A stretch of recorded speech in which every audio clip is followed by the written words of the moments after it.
The Poltergeist of Ravenwood Asylum.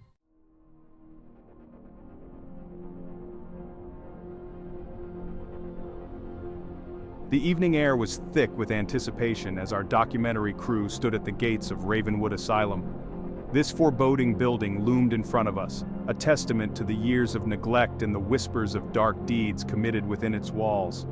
My heart pounded in my chest, a mix of excitement and dread, as I glanced at the old rusted gates that seemed to warn us against entering. I had always been a skeptic, a non-believer in the supernatural, but Ravenwood's sinister reputation was enough to make even the most logical minds waver. As the director of our small crew, it was my responsibility to capture the eerie essence of this place.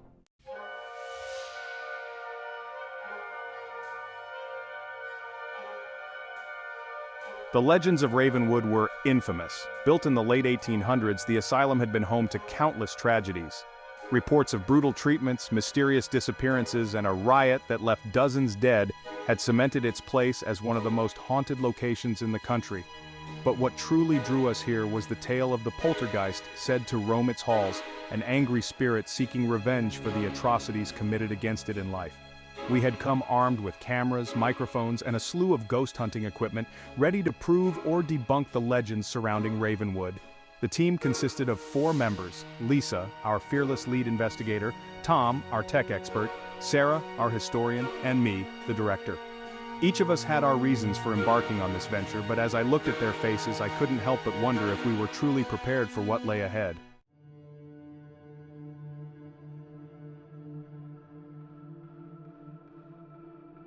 The sun dipped below the horizon, casting long shadows across the overgrown grounds. With a nod from me, Tom pushed the gates open, their creaking hinges echoing ominously. We stepped inside, feeling the weight of the asylum's history pressing down on us like a palpable force. The main building loomed ahead, its windows dark and empty, like soulless eyes watching our every move. As we entered the asylum, the air grew colder, and a sense of unease settled over us. The corridors stretched endlessly in front of us, lined with peeling wallpaper and broken furniture. The scent of mold and decay filled the air, a reminder of the years that had passed since this place had last been inhabited. Despite the oppressive atmosphere, Lisa's determination shone through.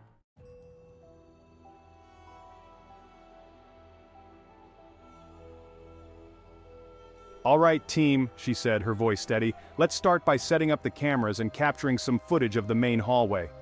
The floorboards creaked beneath our feet as we moved through the asylum, our footsteps echoing in the empty space. As we set up our equipment, I couldn't shake the feeling that we were being watched. I chalked it up to nerves, trying to focus on the task at hand. The stories about Ravenwood were just that, stories. There was no such thing as ghosts, I reminded myself. The first few hours passed without incident, and my skepticism began to return. The cameras captured nothing but dust motes dancing in the light of our flashlights. Still, there was an undeniable tension in the air, an electric charge that made my skin prickle.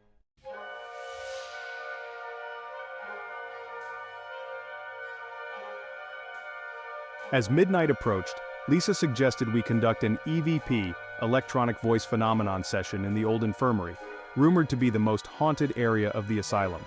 The infirmary was a chilling sight, with rusted beds and stained mattresses scattered haphazardly. The walls were covered in graffiti, some of it recent, some of it dating back decades. We gathered around, our breath visible in the cold air, as Lisa began the session. "If there's anyone here with us, please make your presence known," she called out, her voice echoing in the darkness. We held our breath, waiting for a response. At first there was nothing but silence, the kind that seemed to swallow all sound. Then a low moan echoed through the room, sending a shiver down my spine. My heart raced as I glanced at my teammates, their eyes wide with fear. Tom checked the audio equipment, confirming that the sound had been captured. "Did you hear that?" Sarah whispered, her voice trembling. We nodded in unison, our earlier bravado replaced with an uneasy fear. The sound had been unmistakable, a ghostly lament that seemed to resonate from the walls themselves.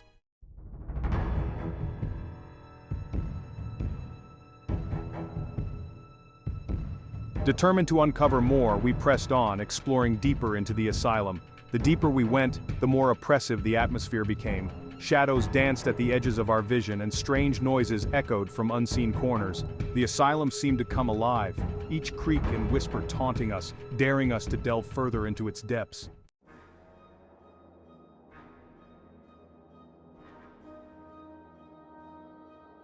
As we moved through the labyrinthine corridors, our flashlights flickered and died, plunging us into darkness. Panic surged through me as I fumbled for a spare battery, my hands shaking. The air grew colder, and an eerie silence descended upon us, broken only by the sound of our ragged breathing. Suddenly, the silence was shattered by a loud crash from the room behind us. We spun around, our hearts racing, only to find the door we had just passed through slammed shut. Lisa approached it cautiously, her flashlight illuminating the splintered wood.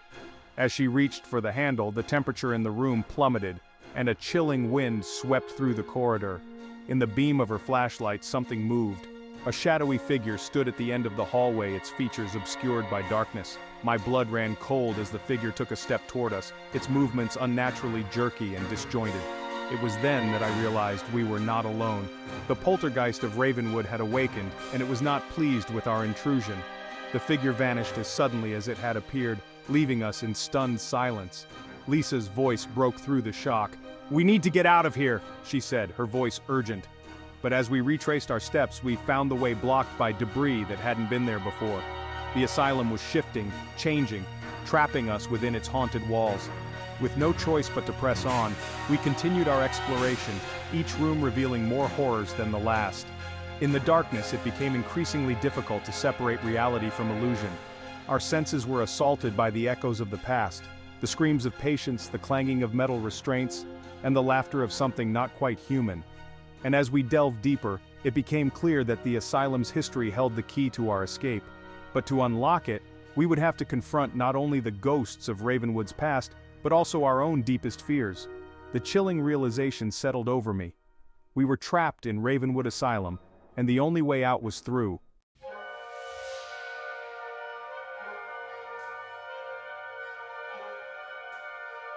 The doors of the padded cells slammed shut, the sound reverberating in my skull like the tolling of a death knell. My heart raced as panic threatened to overwhelm me. We were trapped, isolated in a room filled with the echoes of madness. The air was thick with the suffocating scent of fear, and I could feel the poltergeist's malevolent presence creeping closer. "We've got to keep moving," Lisa urged, her voice cutting through the growing terror. Despite the fear etched on her face, she remained our anchor, a beacon of courage in the swirling chaos. We couldn't allow ourselves to become paralyzed by fear, not when our lives depended on finding a way out. Tom was fiddling with his equipment, trying to capture any trace of the entity that was toying with us. "I don't know if this will help, but I'm picking up massive energy spikes," he said, his voice shaking. "It's like the whole place is alive." The asylum groaned around us, the very walls shifting and creaking as if alive. We had no choice but to leave the cell block behind, venturing deeper into the heart of the asylum. Our footsteps echoed ominously as we moved through the darkened corridors, each turn revealing new horrors that seemed to taunt us with every step.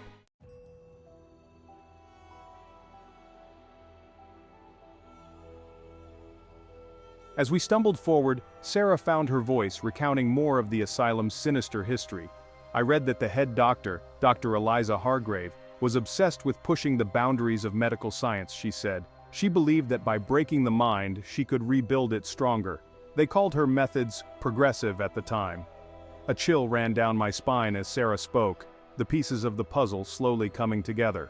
Dr. Hargrave had been responsible for the torment and suffering that permeated Ravenwood, her twisted vision leaving scars that lingered long after her death. It was becoming clear that she was the key to understanding the poltergeist's wrath. Suddenly, the temperature plummeted and the lights flickered before plunging us into darkness once more.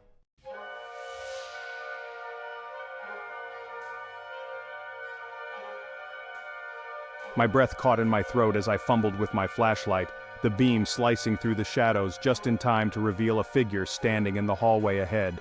The figure was that of a young woman, her pale face twisted in an expression of anguish. Her eyes locked onto mine, and in that moment, I knew that she was the spirit from the photograph, the poltergeist whose fury had awakened the asylum. The spirit's presence filled the air with a chilling wind, and a voice whispered through the darkness. "Help me," it pleaded, the words barely audible but filled with a desperation that tugged at my heart. The spirit was not merely vengeful, she was trapped, a victim of the horrors that had unfolded within these walls. The realization struck me like a thunderbolt. The spirit needed our help to find peace. But how could we possibly aid a ghost when we were barely able to protect ourselves from its wrath? The poltergeist power was growing, and our time was running out. As if sensing our hesitation, the spirit's expression shifted from desperation to rage. The asylum trembled, and a deafening roar filled the air as objects flew through the corridor, propelled by an unseen force. We ducked and dodged, struggling to avoid the debris that seemed intent on driving us back. "We have to communicate with her," Sarah shouted over the cacophony. "If we can understand what happened to her, we might be able to help her move on." We regrouped in a small office, the door barely holding against the poltergeist's fury. Tom quickly set up the audio equipment, hoping to capture more of the spirit's pleas. The room was tense with anticipation as Lisa called out to the spirit, her voice steady despite the fear that gnawed at her resolve. "We're here to help you," Lisa said, her words echoing through the room. "We want to understand what happened to you. Please tell us your story."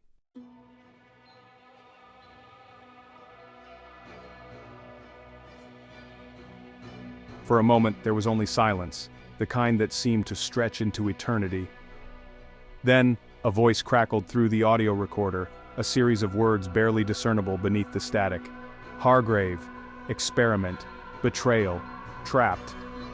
The fragmented message sent a shiver down my spine, but it was enough to piece together the ghost's tragic story. The spirit had been a patient of Dr. Hargrave, subjected to her cruel experiments in the name of progress. Betrayed and broken, her soul had been bound to the asylum, unable to find peace until the truth was revealed.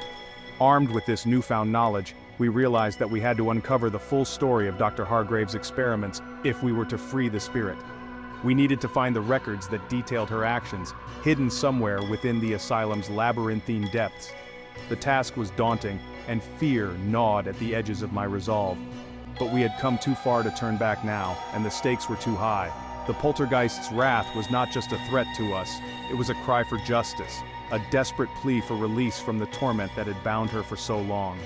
With renewed determination, we set off in search of the hidden records, delving deeper into the darkness of Ravenwood. The asylum's walls seemed to close in around us, and every shadow held the potential for terror. But the spirit's plea for help had ignited a spark of hope, and we pressed on, driven by the belief that we could bring an end to the nightmare. As we navigated the winding corridors, the asylum's history unfolded before us. The stories of cruelty and madness echoed in our ears, and I couldn't help but wonder if we were retracing the steps of those who had come before us, those who had never escaped the asylum's grasp.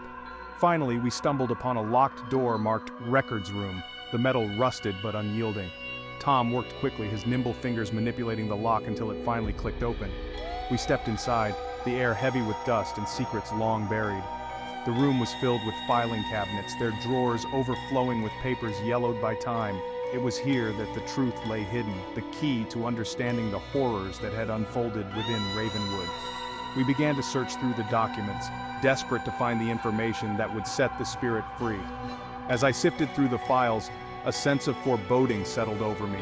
The poltergeist's presence was palpable, a constant reminder of the danger that loomed ever closer. But I pushed aside my fear, focusing on the task at hand. We had to uncover the truth, no matter the cost. Then I found it, a file marked Project Lazarus Subject 37. My heart raced as I opened it, my eyes scanning the pages that detailed the horrific experiments conducted by Dr. Hargrave. The young woman, the poltergeist, had been subjected to unspeakable cruelty, her mind shattered in the name of science. The truth was finally revealed, and with it came a chilling realization. The spirit's rage was not merely the result of her own suffering, it was the culmination of the pain and torment inflicted on countless others who had been trapped within these walls. With the evidence in hand, we had what we needed to set the spirit free. But as we prepared to leave, a cold wind swept through the room, and the poltergeist's presence filled the air once more. Her voice echoed in the darkness, a mix of gratitude and sorrow. "Thank you. But it is not enough." Her words sent a shiver down my spine, the full weight of their meaning sinking in. The spirit's release required more than the truth. It demanded justice for the countless souls who had suffered and died within the asylum. We had only one choice left, to confront the darkness that had claimed Ravenwood and bring an end to the cycle of suffering once and for all. The poltergeist's fury was not just a plea for help. It was a call to action, a demand that we face the horrors that had been hidden for so long. With the truth in our hands and the spirit's plea in our hearts, we prepared to confront the nightmare that had claimed Ravenwood.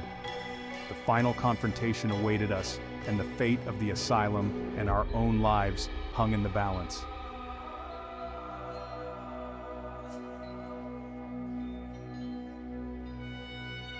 The air was heavy with tension as we made our way toward the heart of the asylum, armed with the truth of Ravenwood's dark past.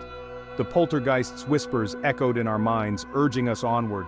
The path ahead was fraught with danger, but we knew what we had to do. To free the tormented spirits trapped within these walls, we had to confront the source of their suffering, Dr. Eliza Hargrave. The asylum seemed to shift around us as we moved deeper into its depths, the walls groaning and creaking as if alive.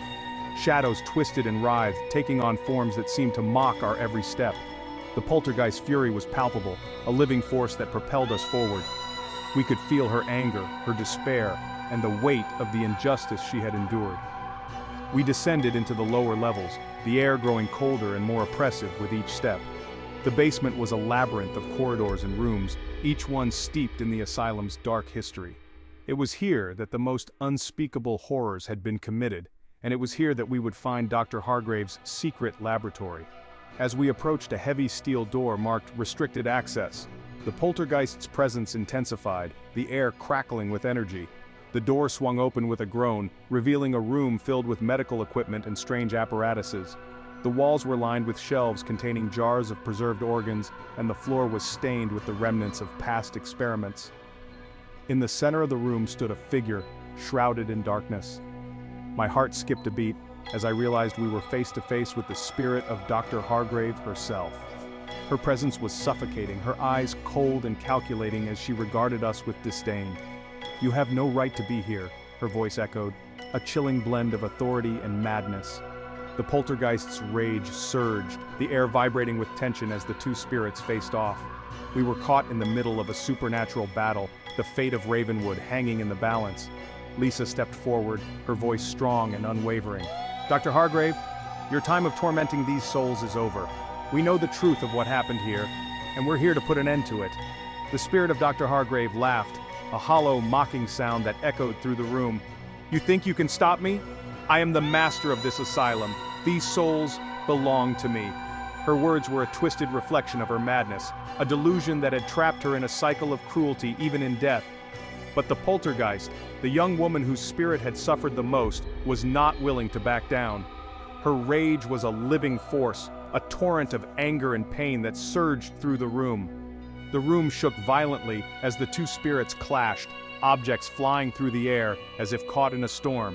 The walls seemed to close in around us, and the very fabric of the asylum seemed to warp and bend under the weight of their fury. In the chaos, I realized that the only way to end this nightmare was to destroy the source of Dr. Hargrave's power. Her experiments, her notes, her legacy, all of it had to be erased to free the spirits she had enslaved. Tom and Sarah scrambled to gather the files and equipment, while Lisa and I focused on keeping the spirits at bay. The poltergeist fought with a ferocity born of desperation, her spirit a beacon of hope against the darkness. As we destroyed the remnants of Dr. Hargrave's work, the room shook violently, the walls cracking and crumbling around us. The spirits of the asylum, once trapped and tormented, began to rise, their forms coalescing into a shimmering light that filled the room. The poltergeist's rage transformed into a serene calm, her spirit finally finding peace as the weight of her torment lifted. The air was filled with a chorus of voices, a collective sigh of relief as the spirits of Ravenwood were released from their bondage. Dr. Hargrave's spirit, stripped of her power, screamed in fury as she was engulfed in the light. Her form dissolved into nothingness, her reign of terror finally at an end. The asylum shuddered one last time before falling silent, the oppressive weight of its history lifting like a dark cloud.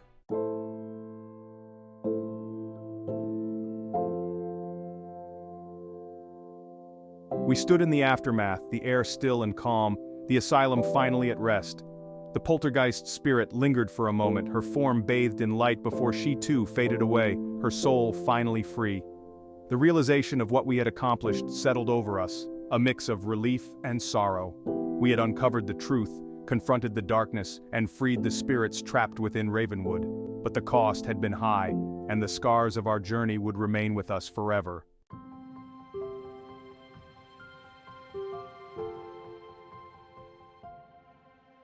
As we emerged from the asylum, the first rays of dawn broke over the horizon, bathing the building in a soft golden light. The air was fresh and clean, the shadows of the past finally dispelled. We had survived the nightmare of Ravenwood Asylum, but the experience had changed us in ways we could never have anticipated. In the weeks that followed, our documentary became a testament to the power of truth and the resilience of the human spirit. We shared the story of Ravenwood with the world, honoring the memory of those who had suffered within its walls and ensuring that their voices would never be forgotten. And though the asylum stood empty, its walls silent and still, the spirits of Ravenwood would forever linger in our hearts. We had faced the darkness and emerged victorious, but the memory of our encounter with the poltergeist of Ravenwood Asylum would haunt us for the rest of our lives. It was a reminder that some stories are not just tales of terror, but echoes of the past that demand to be heard.